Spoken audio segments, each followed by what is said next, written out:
Hello, everyone. We are here with Vanessa Holliman. I'm so excited to be bringing her on today. I've been actually excited for a very long time, Vanessa.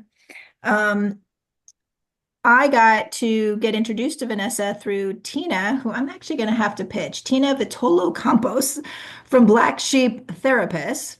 I had reached out to her a while back saying, who's your top two unique modality therapist that you've met, and she brought your name up. So then I reached out to you very quickly, and here we are.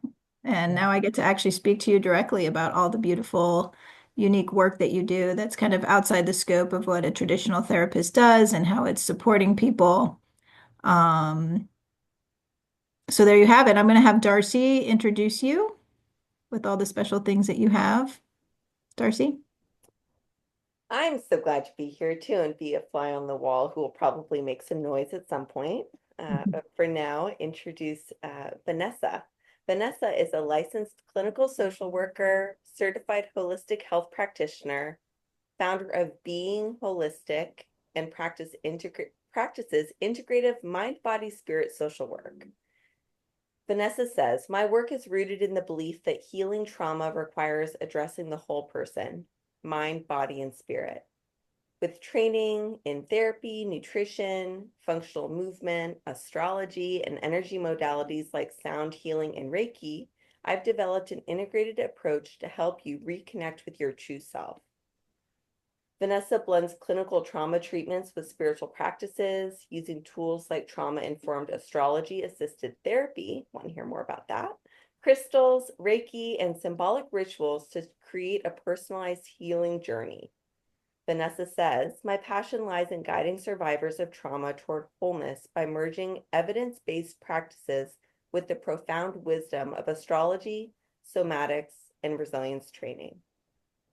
Vanessa is going to share more in this episode about being holistic and all the exciting things happening there, where to access more of this medicine. But for now, I'm going to hand the conversation back to both of you. Thanks, Michelle. Yay, Darcy, thank you. Thank you. Thank you. God, Vanessa, where do we even start with you, girl? You know, Ooh. I do a lot. Um, all right, why don't we start with the traditional model of your training and how you kind of came to where you are at today? Yes, absolutely. So I got my bachelor's in social work back out in 2009.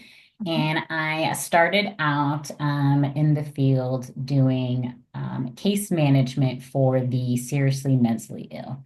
And I was actually extremely passionate about that population. I worked with that population for about 5 years. And the underlining pattern that I saw was that a majority of my folks were experiencing complex PTSD that was untreated, that then a majority of them went to substances. So they have a co-occurring disorder and then typically further followed psychosis.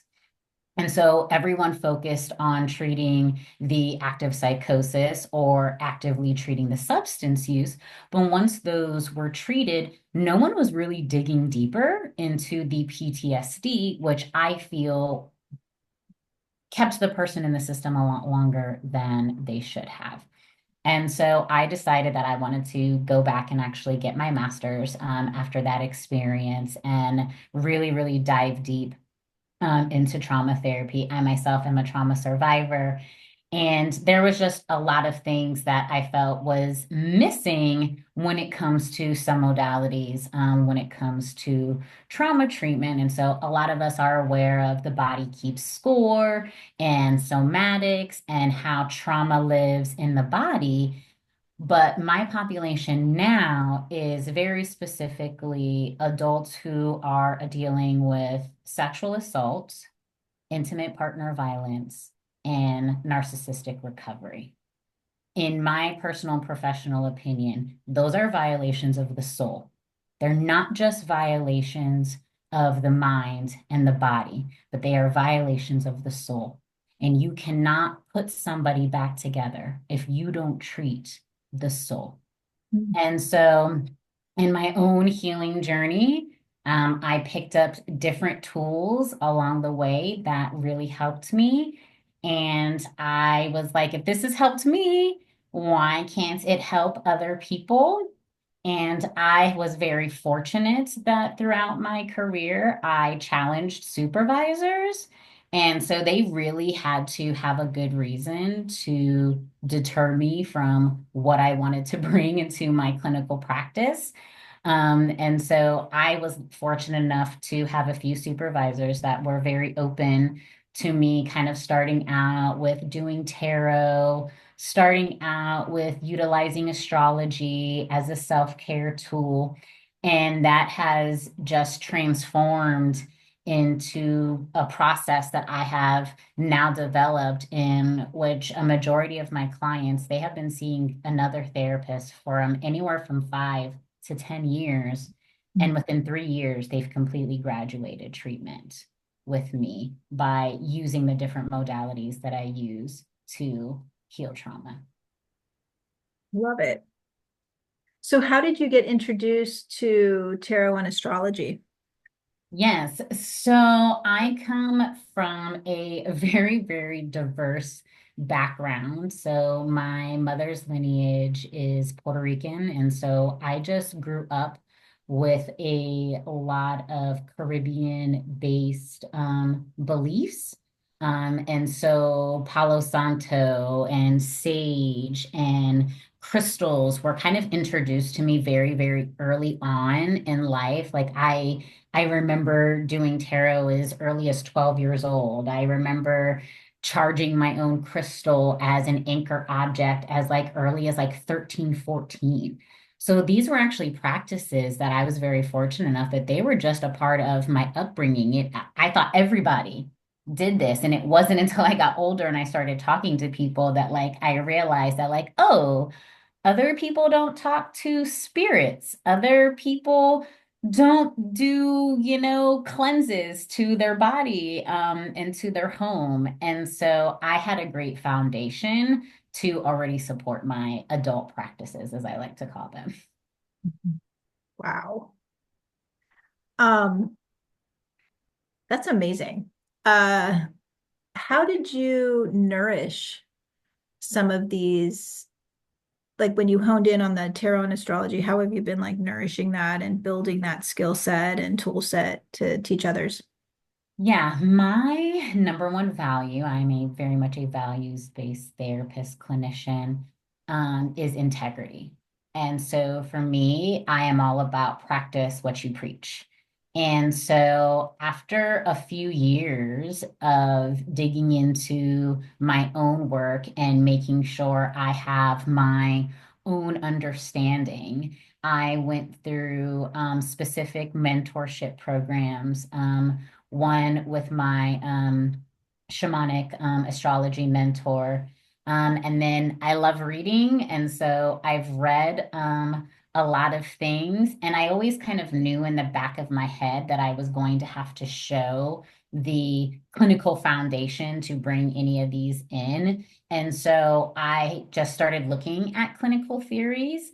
And then that's when I was fortunate enough to actually find Tina, who really gave me the language that I needed to support the knowledge that I already had, but just wasn't able to actually articulate.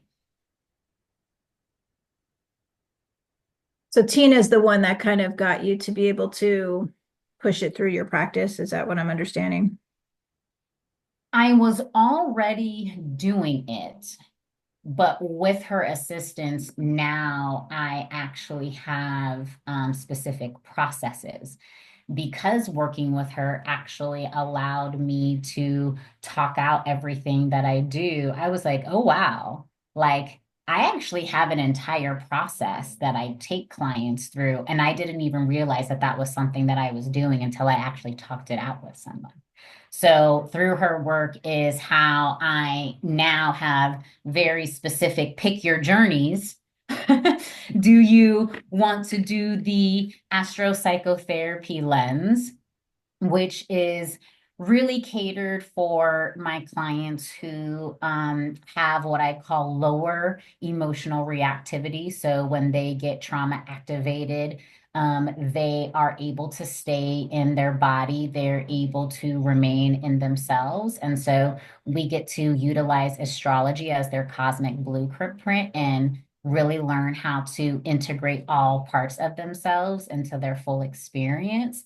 And then I have my psychotherapeutic Reiki process where that is very, very specific for clients who don't feel safe in their body, have resistance to touch, because in the state of California, I can actually do touch Reiki.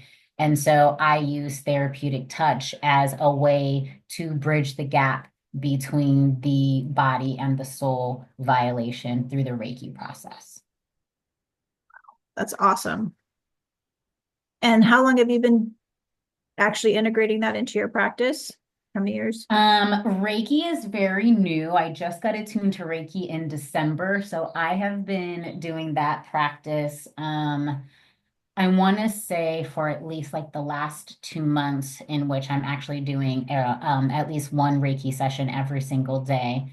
The astropsychotherapy, when I started my private practice back in September 2022, I started utilizing it then because I look at astrology as just another tool. Like some people are like, oh, I do DMT or DBT, I do EMDR, I do IFS, where like to me, mine is like, oh, I do astrology. So for me, I use very, very specific placements in the chart to actually develop a self-care plan for my clients. We then look at other specifics in the chart to determine how to align their energy. Just because I believe that a lot of trauma survivors, they lose sense of themselves. They lose, what do I actually like? What do I value? How do I take care of myself? How do I navigate the world? And if they're lucky, then they have healthy role models that they can actually look to.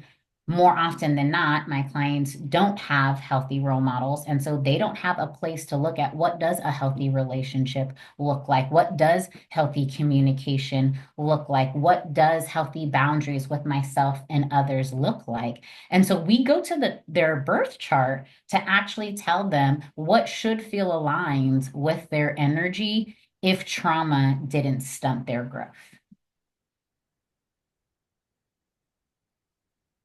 I think you're muted, Darcy, in case you wanted to share. Um, I am curious about where you're practicing and where people can reach you. If you do groups, if you do individual, if you just do individual work, can you share a little bit? Absolutely. So I am licensed in both Oregon and in California. And so in Oregon, my practice is exclusively telehealth, and that is individual work. And so for that work, again, someone has to decide whether they're going to do the astropsychotherapy lens or if they're going to do the Reiki lens, because I do distance Reiki. Um, and so they do those two lenses. And so for Oregon, I actually accept Providence Health Insurance and then the Medicaid there, which is Oregon Health Plan. And then in California, I am currently transitioning my private practice into a more of a nonprofit model. I have just found that with my niche of sexual trauma, my clients need access to some of these modalities that I feel are very, very costly in my area. So, part of my individual and group sessions, I do sound therapy, I do somatics, and services like that can just be out of the income for some of my clients. And so I used to feel really bad about, like, oh, I think this modality would be really great for you, but I don't do this. So I'm going to refer you to this person who you may not be able to afford. And so I really started picking up all of these other modalities so that the clients that I serve can receive all of their services all at once. And so I'm leaning away from the individual lens in my nonprofit because I believe healing trauma is expedited when you're doing it in community. And so I will be focusing more on group therapy within my nonprofit practice. So you're going to integrate some of these modalities into the groups. So the Oh, Reiki. absolutely. There is no version of me that is a not unconventional therapist. That space doesn't exist within me. There is some form of unconventional modality that I bring to every offering services I provide, whether it's in the lens of a therapist, a coach, or a guide. Amazing. Amazing. What are you doing when you're not doing this? Like, what kind of magical things do you do behind the scenes? I am so excited that you asked me that question. Um, because this goes back to my values. So my top three values of how I guide my life is through integrity, intentionality, and spirituality. And so when I'm not teaching people how to do these things, I'm doing all of these things.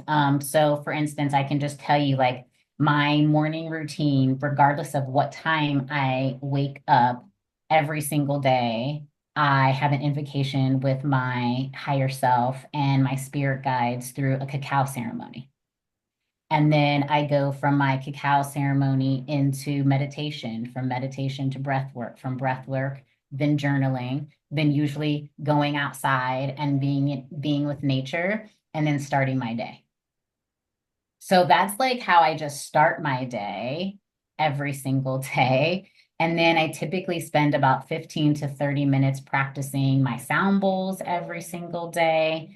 I attune my pendulum to myself. I am a holistic health coach as well. So I don't microwave any of my food. I rarely go out to eat. So I cook all of my own food. So there's a lot of meal prepping. And then I do a lot of rituals. Anytime there's a major transit, I am honoring whatever magic is in the universe. So like right now, I'm charging up moon water before a full moon ceremony tonight, where I will be doing an astropsychotherapy talk and then helping facilitate somatic breath work and somatic movement. And then we go into a group Reiki session before we do a communal burn where we write down what we're releasing to the moon. So I do a lot of that. I'm a mile from the beach, so I go to the beach at least 3 days a week, and I usually am actually doing some form of self Reiki treatment on the beach, or I like to give Mama Ocean mandalas, and so I will go to a local florist.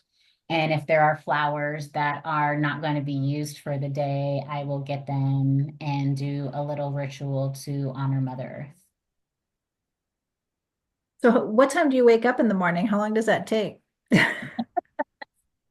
So me and Darcy were talking about this a little bit earlier. So Oh, it kind of depends on the day. But I am like a hardcore like fire sign. Um, I have 4 planets in Aries.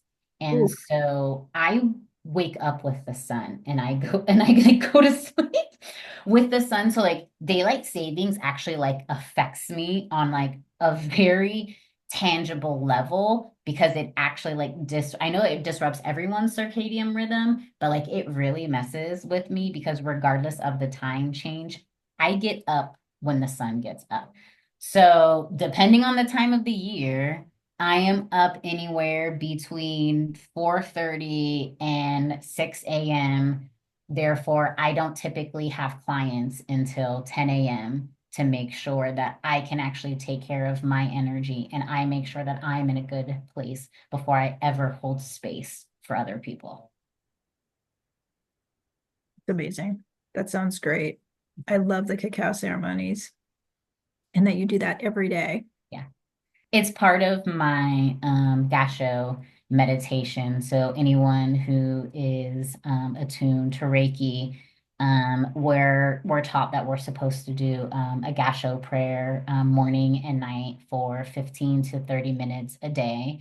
And while I am not at that point in my Reiki journey, I do honor the 15 minutes every single morning. And so part of that is a cacao ceremony of honoring my guides, honoring Mother Nature, honoring the elements, and having a very intentional connection with all parts of myself at one time. Yeah, I love that. I feel like we need to do kind of a workshop on that. A lot of people are getting more and more curious about cacao and how to do that in a Mhm. ceremonial way. Yes, yes. And it very is. I mean, there are even like different doses. I even have a different type of cacao depending on what my day looks like. So like I have one that is very much more action oriented. Then I have one that's very specific if I want an introspection experience. And so when we're talking about ceremonial cacao, it very is actually ceremonial. It depends on where you get it from, dictates the properties that it has in it. And then, so like the kind that I get, they come in like little discs.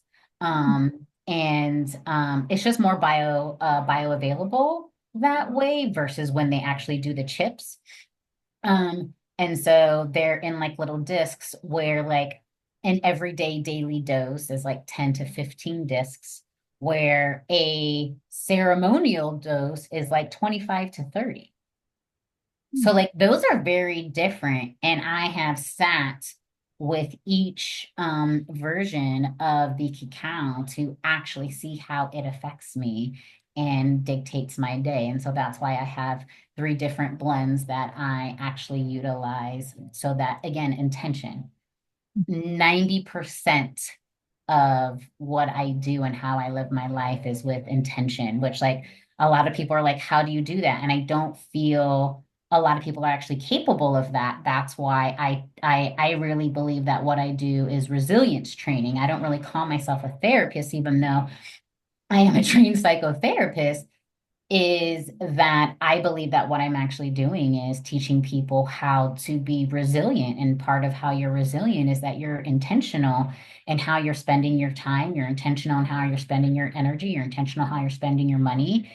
And in today's society, people believe that being a multitasker is what's going to move you forward through life. And I completely disagree and believe that it's intentionality that actually moves you forward. And so everything that my body does experiences, it's with intention. When I'm eating, I actually say, I'm eating this to bring this part of my body in harmony, in balance. However it is. When I'm drinking, it's the same thing. When I'm interacting with people, what is the intention of this energetic exchange? Everything I do in my life, I have an awareness and an assessment of the energetic exchange that is being required of me. Yes, full-hearted yes. Yes to it all. Yeah, I'm very much into ritual because I think it does bring you into the moment and brings you into a mindful state of being. And I think living in America makes it very difficult. Everything's very, very fast moving. There's lots of stimulation, lots of things to look and read, and creates kind of a wiry type of feeling. So being able to kind of, have something that grounds on a regular basis that you honor the space and time for is huge, and not get pulled in multiple different directions. So And I think intentionality, people aren't aware of it, but I personally believe that control is a false construct, right? Because we're never actually in control. We like to believe that we are, but we're never in control. And it is the awareness of that, and I think how you interact with that energy, right, is I believe that in our society, not enough of us know how to pause, Mm. right? Not enough of us know how to take that breath and actually see how things are sitting with us. You know, like I love the technological advances that we have made throughout our society. However, they have deprived people from resilience. They have deprived people from being able to connect with themselves in an intentional way that they feel empowered to know how to navigate life when life happens. Yeah. You know, I think I have encountered quite a few therapists who, well, therapists, clinicians, coaches who will take the tactic of helping their clients feel prepared. And I think that that's, in my personal and professional opinion, that's just the worst tactic because you, as someone who has experienced almost every single type of traumatic experience that people can think of, nothing prepares you.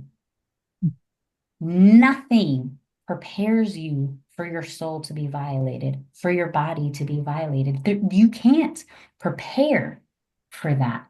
But what you can do is know that you're so connected to yourself and you're so connected to the world around you that that's all you need to get back to you. How do you get back to you so that you can take care of you? Right? Like that to me is resilience. Is how do I get back to myself regardless of where the world tries to take me? And that's through breath, and that's through pauses, and that's through somatics, and that's through rituals. All of those things, however we want to label them, are intentional pauses of us devoting time and energy to ourselves, devoting time and energy to connecting to nature or to our spiritual self. Right? There's so many people who are like, oh, I'm manifesting this, I'm manifesting this, and I'm manifesting this. And I'm like, okay, what does that mean to you though, that you're manifesting this? And they're like, oh, like I'm saying my affirmations, da, da, da. And I'm like, okay, what action have you taken to manifest this? And they kind of look at me perplexed. And I'm like, manifesting is not like your birthday cake where you light the candle and you just blow it out. That's called a wish. That's not manifesting. Manifesting is when you align your actions to the outcome that you're looking for. And there is a lot of people wishing on magic and therefore not manifesting the life that they're actually trying to create. I'm glad you brought clarity to that. That's probably a whole other interview talk. Right? Yeah. Manifesting, wishing, hoping, faithing. Darcy, do you have any questions? Oh my gosh, I have so many. And I realized when it was muted, I was like, well, it's probably better because you just hear me like huh and ha and like, all the sound effects nodding in agreement and having aha moments over here. There are a lot of different topics to explore, and there could be a whole series of conversations, which would be so much fun to listen into. Vanessa, I'm really curious. One thing that's has stood out so much from the different things you've spoken to so far from your experience, as well as working with others, learning with others, guiding others, is coming back to like self-connection and reconnecting with authenticity. And like, I'm really curious about how you've approached even first steps for that with someone who's come to you who is almost as far, if not as far away from mindful living as you've described being, which is the goal for many. You know, in theory, it's like I want to live really mindfully and authentically. And then when it comes to practicing that, it's like, you know, panic, survival mode takes over, nervous system's like, nope, I'm not online with this. So it's like there's such a stark contrast with what's wanted and what's actually digestible in the moment. Like you talked about with the manifesting, it's like you can't just wish on it, you've got to live into it. And I'm wondering with all of the different tools and modalities that you've experienced and that you're really passionate about sharing, what would an entry point look like or might feel like for someone who's wanting to lean in and you know, is pretty far away from mindful alignment right now. Oh yeah. And I like just to give even like a little bit of like a backstory, y'all are seeing me at like the peak of my own healing journey. Mm. It wasn't until my last marriage that 6 years into the marriage, I was like, oh my gosh, I am married to a narcissist. Oh my gosh, I have completely lost myself.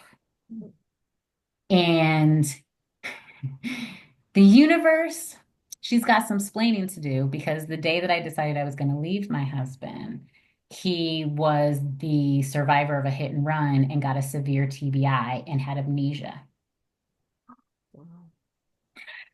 And so the social worker in me decided that I needed to stay and help him in his recovery. But anyone who knows or who has had to interact with someone who has a TBI, and then you add bipolar disorder, and then you add a history of meth use, there's a lot of volatility that came about. And so I left that marriage in 2018, and I did not start my own healing journey until 2019, until the summer of 2019. So we're only talking, I'm about 6 years in um, right now. And so I was in an active disassociative state for 10 years. I had no idea of the amount of healing that I needed to do. I also, because I'm a trained therapist and I have way too many strong Aries placements, was like, I am not going to pay someone to do something that I know how to do. And I refused to go to therapy until just this last November, where I was like, I know a lot, but I don't know everything. And I need someone who's going to hold space for me. And now I'm also seeing an unconventional therapist who's like also trained in like cranial sacral work and subtle body energy work and is a somatic experiencing practitioner, right? So it is all, you know, somatics and also energy work. And so I personally believe that my astral psychotherapy program is the entryway to wholeness. I firmly, firmly, firmly believe that. And that is because I start out in the intake, in my 1 hour to 90-minute intake process, the person walks away with a tool right away. Unless the client is too activated that I'm not able to teach something in what I feel like is a comprehension place versus a co-regulation space. Every single session with me, my clients are learning tools. I refuse to engage in talk therapy. Like that's a part of my consultation process of like, if you are not actually wanting to take action and do work, I am not the therapist for you. I have plenty of friends who do this work and I will find you the right fit. But if you are not ready to actually take action, I am not the therapist to actually work with you. And so I usually start them out with some type of breath work, and their requirement is 1 minute a day. I just want you to breathe because a majority of my clients don't know how to breathe. They have been so trauma activated and in a consistent dissociative state that they have learned to navigate this world in an anticipated breath.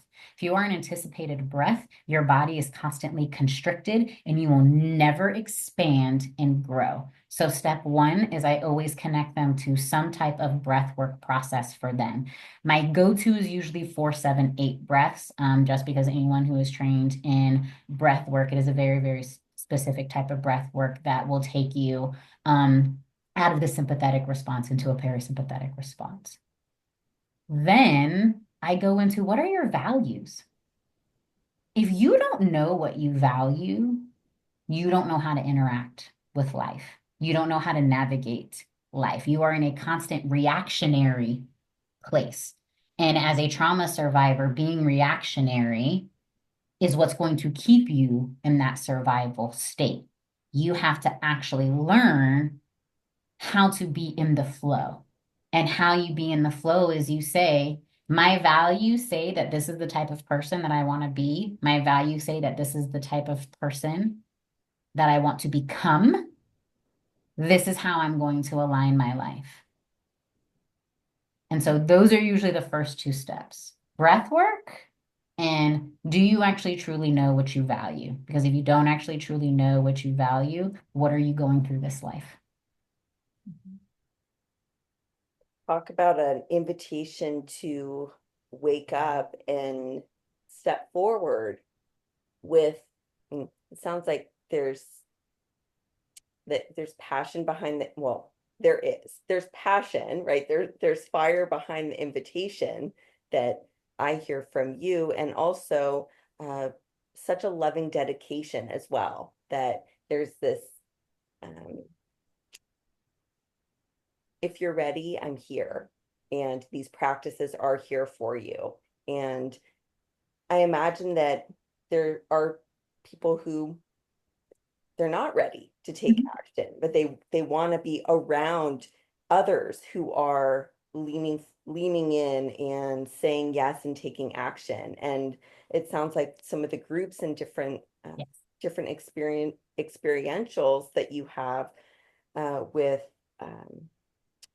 remind me where being holistic is. Your Carlsbad? Yes. So, Yeah. so the There's nonprofit is going to be Being Holistic Collective because I had to write which is funny because in Oregon, my business is Being. And then in California, the practice is Being Holistic, and then the nonprofit is Being Holistic Collective. So it's very interesting because you can even see my journey through through my business names.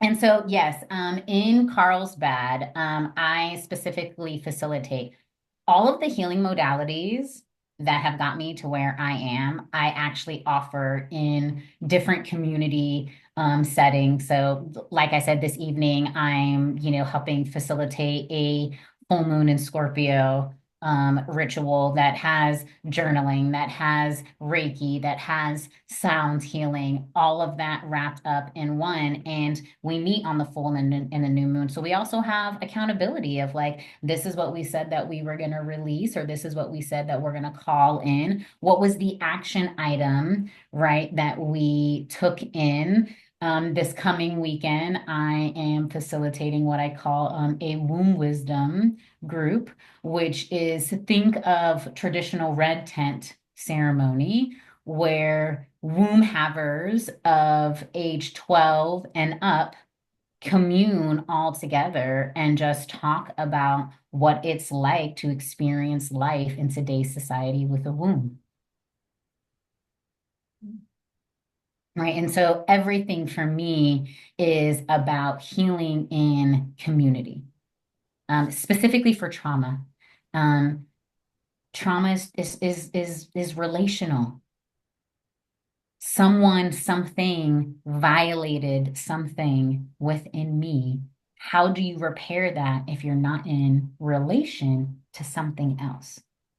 And so when you kind of have the therapist client, um, while I am fortunate that I have the shared experience of my clients, sometimes they look at me and they believe that my experience is going to be their experience.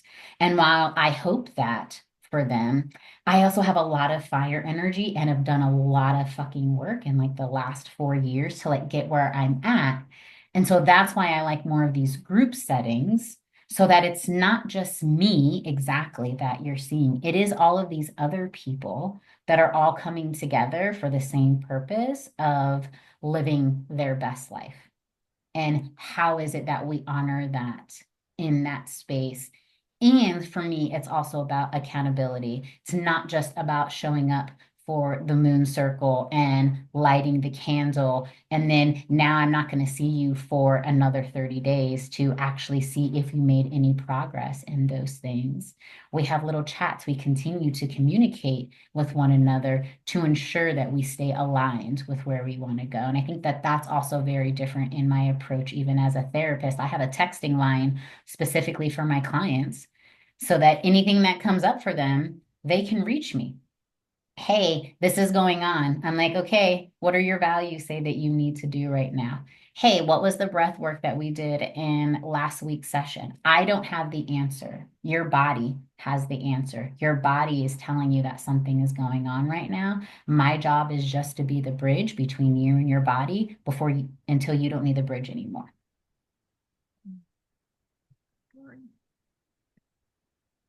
This is amazing, Vanessa. I feel like you and I need to rendezvous and talk Yes, more because you've got so many really amazing things going, and I feel like we might have some collaborative things love that.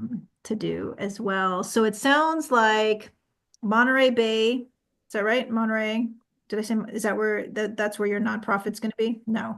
No, Carlsbad. Carlsbad. Oh my God. Well, it should be in Monterey. I was gonna be like, but like Monterey Bay is Yeah, beautiful. it's beautiful there. Yeah, you might as well just do it there too. Um, Carlsbad people live, Oregon people virtual, and then would you see private clients in California virtual? Yes, Okay, yes. amazing. I wish I lived closer because I would be going to your moon circle tonight. That sounds amazing.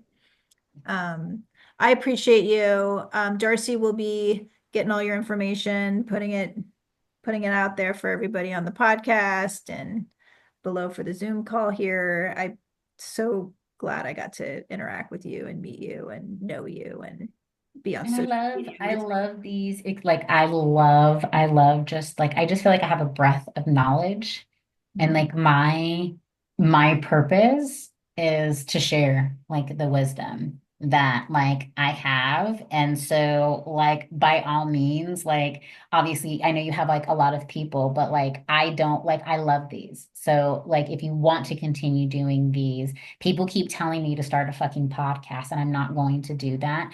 I do this well.